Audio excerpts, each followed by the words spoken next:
Hello, good morning to all. Welcome to home education. ये मेरी जो पॉलिटिकल साइंस का जो सेकंड पेपर है उसकी मैं आपको 5 यूनिट बताने वाली हूँ।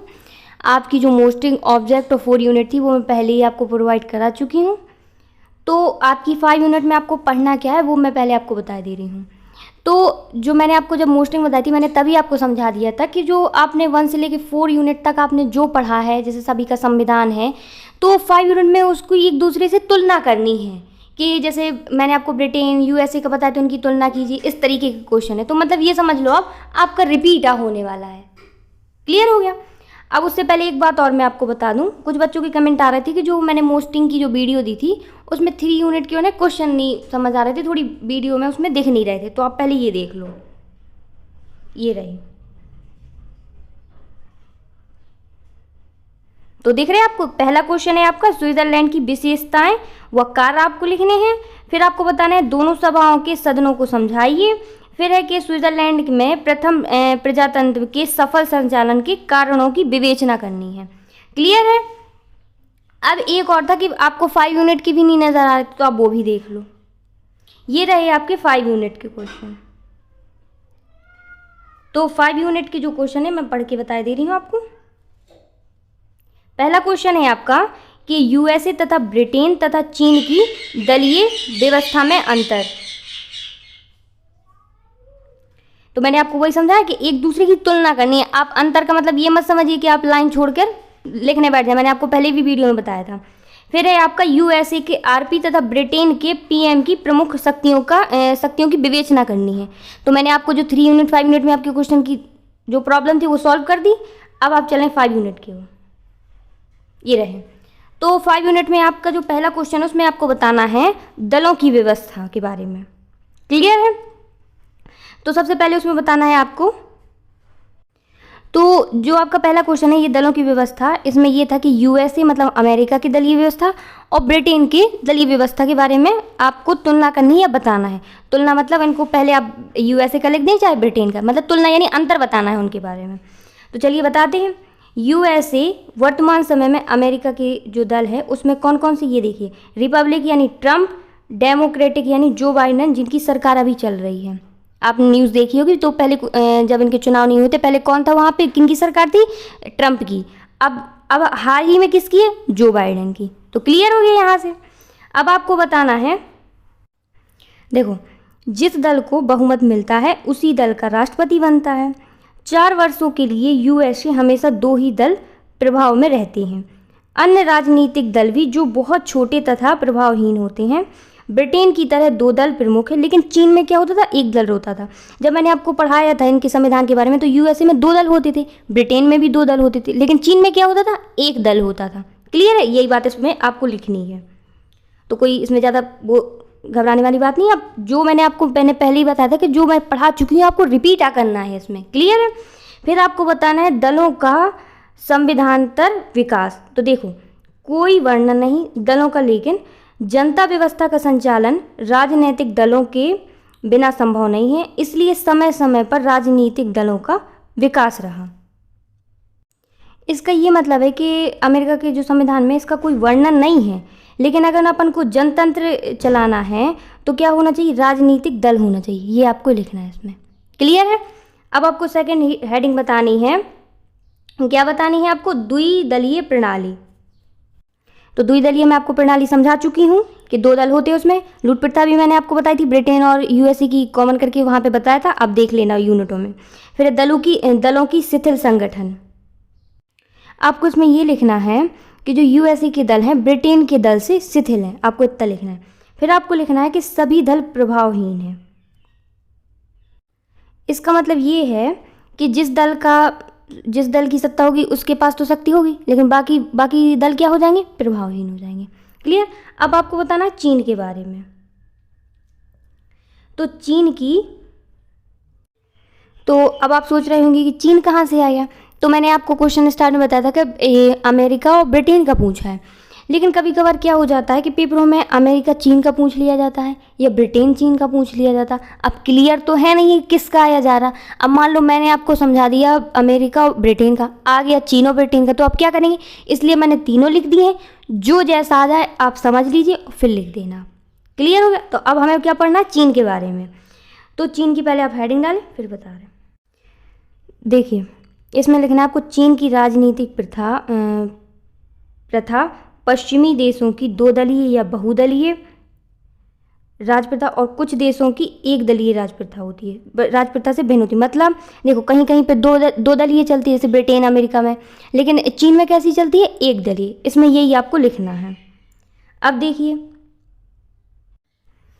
तो आपको इसके बारे में पहले लिखना है कि कम्युनिस्ट पार्टी। तो चीन में क्या होता है, कम्युनिस्ट पार्टी होती है, उसमें विपक्ष ऐसे नहीं होते कि जैसे वहाँ की जो पार्टी होती है उसमें जो छोटी छोटी पार्टी होती हैं, तो वो विपक्ष में ना होकर वो उनका सहयोग करने लगती है बड़ी पार्टियों का। क्लियर। तो इससे क्या होता है, विपक्ष नहीं होता, इसलिए यहाँ इसको क्या कहते हैं, कम्युनिस्ट पार्टी का बहुदलीय सहयोग कहा जाता है इसको। अब देखो जब विपक्ष नहीं होगा तो आप एक हेडिंग ये भी लिख सकते हैं, विपक्ष का ना होना। क्लियर है। अब राजनीतिक उथल पुथल पर रोक होगी। अब जैसे कोई विपक्ष में नहीं बैठेगा तो सरकार सीधा अपना काम करने में फोकस रखेगी। अब वो विपक्ष को तो शांत करने, जैसे अपने यहाँ होता है कि एक सरकार है, विपक्ष खड़ी हो रही, वो कहीं ये मुद्दा ला रही, कोई मतलब अपना देश नहीं देख रही कि देश के क्या हाल चाल है, उससे कोई मतलब नहीं। उन्हें अपनी सरकार की, उन्हें अपनी कुर्सी बचानी है और विपक्ष को गिराने पे फोकस रहता है। तो इससे क्या होता है, उथल पुथल हो जाए। तो वहाँ पे उथल पुथल का कोई प्रश्न ही नहीं उठता, क्योंकि जब विपक्ष ही नहीं होता है। अब बताना है शासक का निरंकुश होना।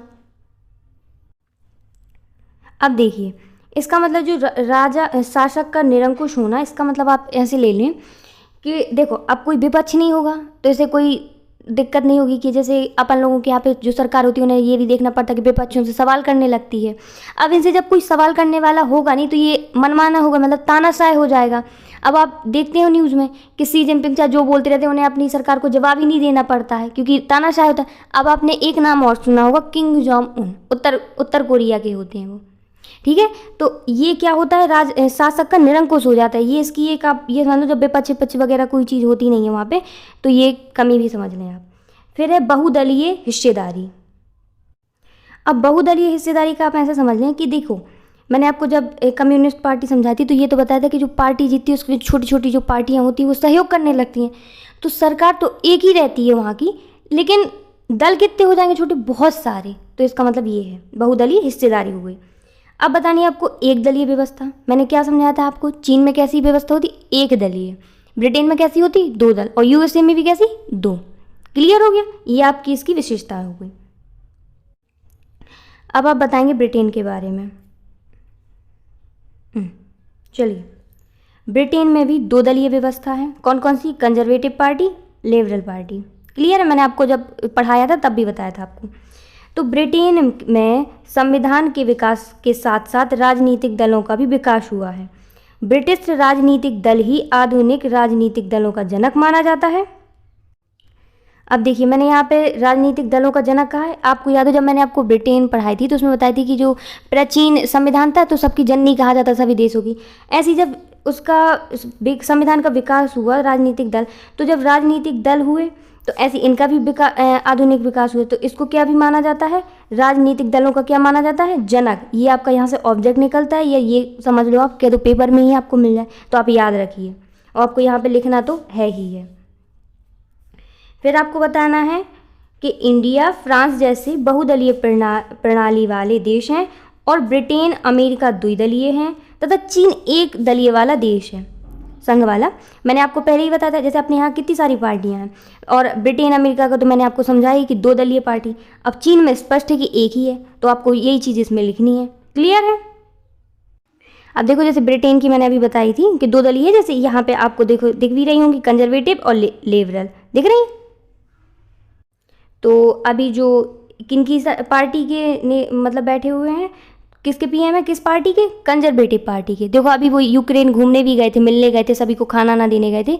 तो आप कमेंट करिए आप उनका नाम, और करना ही है आप लोगों को, चाहे जैसे पता करें, न्यूज़ से, गूगल से, जैसे भी, लेकिन आप कमेंट ज़रूर करिए, तभी मुझे पता चलेगा आप लोग वीडियो पूरा देखते हैं कि नहीं।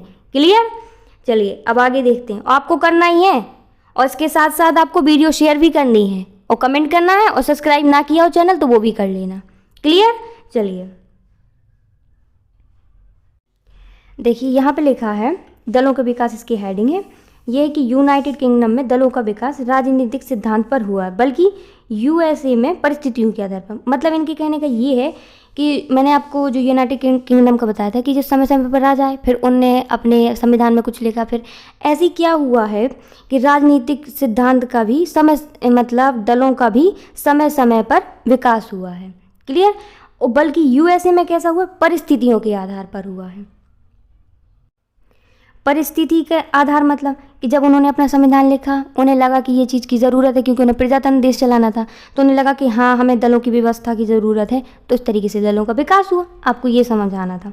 वैसे जो लिखा वही लिखा करें। मैंने आपको नॉर्मल भाषा में कहने का मतलब शुद्ध भाषा में समझाने की कोशिश करती हूँ, आप लिखा अपनी भाषा में करें। मैं आपको सिर्फ समझाती हूँ कि आप इस तरीके से समझ सकते हैं। क्लियर। चलिए अब अगली हेडिंग देखते हैं। ये रही आपकी अगली हेडिंग। थोड़ा बड़ा कर लेते हैं इसको।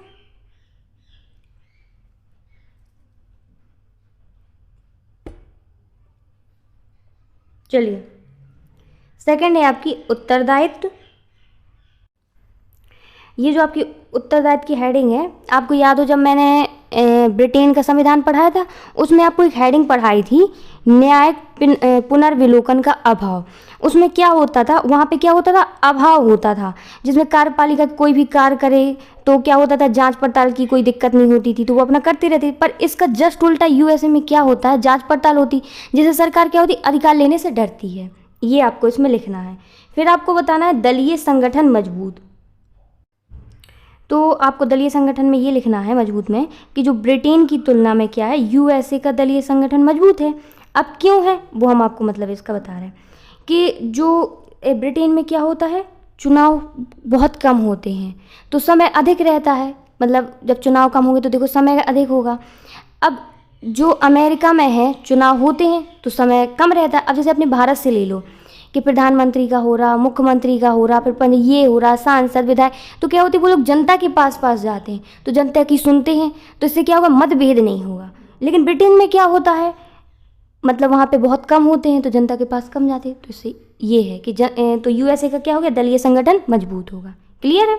अब आपको बताना है पार्टियों के उद्देश्य स्पष्ट। तो आपको इसमें ये लिखना है, देखो हेडिंग आपकी क्या है, पार्टियों के उद्देश्य। तो ब्रिटेन की जो पार्टी के उद्देश्य हैं वो स्पष्ट हो जाते हैं, लेकिन जो यूएसए की पार्टी के उद्देश्य क्या होते, स्पष्ट नहीं होते। आपको इसमें इतना लिखना है। फिर आपको बताना है दलों की प्रधानता।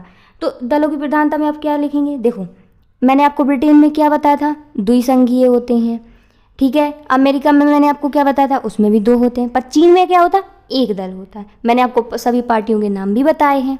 क्लियर। तो आप कमेंट में ये भी बताना, लिख लिख के आप नाम भी बता देना। क्लियर। अब बताना है आपको स्विट्जरलैंड तथा यूएसए के संविधान संशोधन।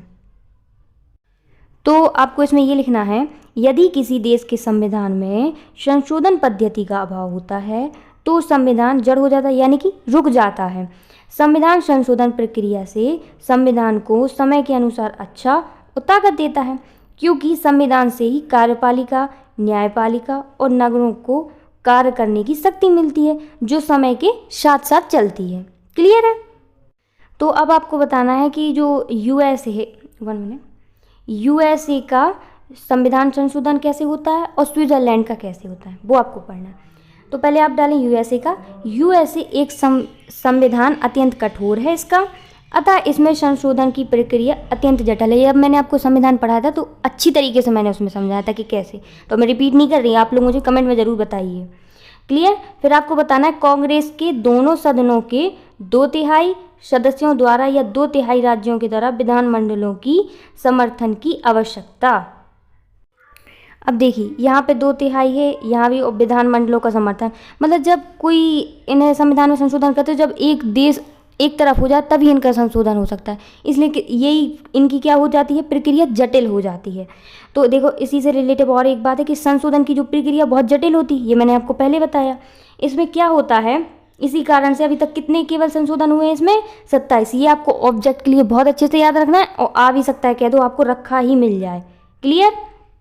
अब आपको किसके बारे में बताना, अभी तक मैंने आपको बताया यूएसए का, अब बताना है स्विट्जरलैंड का। तो अब बताना है अपन को स्विट्जरलैंड के बारे में। तो जो स्विट्जरलैंड है, संविधान इसका संशोधन यूएसए से क्या होती है, इसमें कम जटिलता पाई जाती है। यहाँ पर दो प्रकार से संशोधन कर सकते हैं। फिर ये आपका कि जो संविधान के पूर्ण संशोधन का अभिप्राय यह है कि पुराने संविधान के स्थान पर नए संविधान की रचना करना, जैसा कि 1874 में ऐसा हुआ भी। ये दो प्रकार से होता है, किस तरीके से, पूर्ण संशोधन की रीति और आंशिक संशोधन की रीति, इसका हम वर्णन आपको बता रहे हैं। तो पहले क्या है, पूर्ण संशोधन की रीति, वो आप समझ लो। तो इसमें आपको लिखना क्या है वो हम आपको बता रहे हैं। इसमें पूर्ण संशोधन में आपको लिखना है कि जो संविधान में पूर्ण संशोधन प्रस्ताव है वो संघ सरकार की कार्यपालिका, संघीय परिषद या व्यवस्थापिका या संघीय सभा अथवा जनता द्वारा पारित किया जाता है। जब यह प्रस्ताव पास हो जाता है तब क्या होता है, जब संशोधन जनता के पास जाता है तब जनता का बहुमत तथा कैंटनों का बहुमत प्राप्त होने पर वह संशोधित हो जाता है। याद हो, जब कैंटोनों का मतलब मैंने आपको जब स्विट्ज़रलैंड पढ़ाया था तो राज्य बताया था, ठीक है, तो आपको इसमें पढ़ने में कोई दिक्कत नहीं होगी। फिर बताया था यह संशोधन जनता के पास जाता है।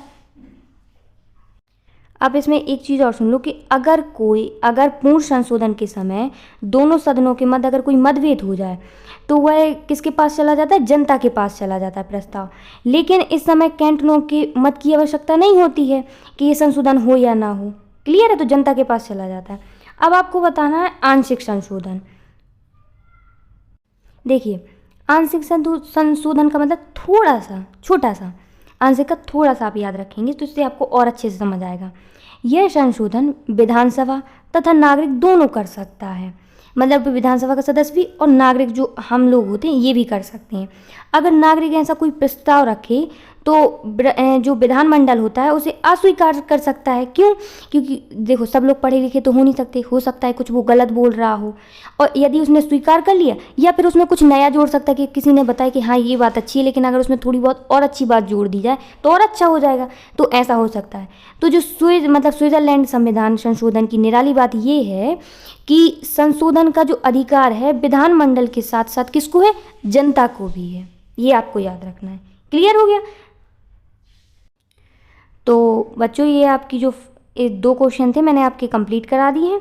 अब ये जो आपको ये वाला क्वेश्चन दिख रहा है यूएसए तथा ब्रिटेन की शक्तियों का वर्णन, ये मैं आपको नेक्स्ट पार्ट में दे दूँगी क्योंकि वीडियो आपकी बहुत बड़ी हो रही है।